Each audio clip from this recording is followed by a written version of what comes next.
ఆరోగ్యశ్రీ భ్రష్టు పట్టింది. కానీ ఇది ప్రభుత్వానికి ఏమీ సంబంధం లేదు. జగన్ అధికారంలో ఉంటే జగన్దే అసమర్థత, లేకపోతే మంత్రులదే అవినీతి.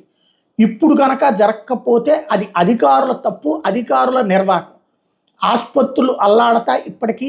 అంతకుముందు ఆసుపత్రులు అయితే వైసీపీ హయాంలో అయితే ప్రతి 2 నెలలకు 3 నెలలకు ఒకసారి సమ్మె నోటీసులు, ఆ తర్వాత మళ్ళీ ఇస్తాం జరిగేది. ఇప్పుడు కూడా వచ్చాక వీళ్ళు వచ్చాక కూడా అట్లా చేశారు, మళ్ళీ ఆగిపోయేది. మేబీ ఒత్తిడి చేస్తే భయపడి మాట్లాడట్లేదో ఏంటో తెలియదు.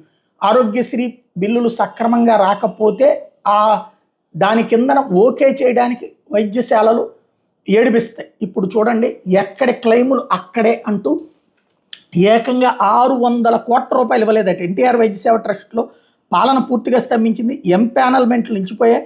ఆసుపత్రులు ఆకస్మిక తనిఖీలు ఊసేలేదు. జరిమానాలు అసలే లేవు. లక్షలాది క్లెయిములు పెండింగ్లో ఉన్నాయి. ట్రస్ట్ ఉన్నతాధికారి తాను పనిచేయడు, కింది స్థాయి అధికారులు పనిచేయనివ్వరన్న ఆరోపణలు ఉన్నాయి. మరో 4 రోజులు ఇదే పరిస్థితి కొనసాగితే ఆసుపత్రిలో పేదలకు వైద్య సేవలు నిలిచిపోయే ప్రమాదం ఉందన్న ఆందోళన వ్యక్తం అవుతుంది. వైద్య సేవ ట్రస్ట్ ద్వారా ఆసుపత్రిలో చికిత్స పొందిన రోగులకు సంబంధించిన బిల్లులు క్లెయిమ్ రూపంలో వస్తాయి. వీటి వెంటనే ప్రాసెస్ చేసి CFMSకి పంపించడమే ట్రస్ట్ ప్రధాన విధి. ప్రస్తుతం ట్రస్ట్ అధికారులు ఈ పని కూడా చేయడం లేదు. ఎప్పుడు చేస్తారు అది? ప్రభుత్వం ఇంత బడ్జెట్ అయ్యా చేయండి అని చెప్తే, జగన్ టైంలో కూడా అదే జరిగింది.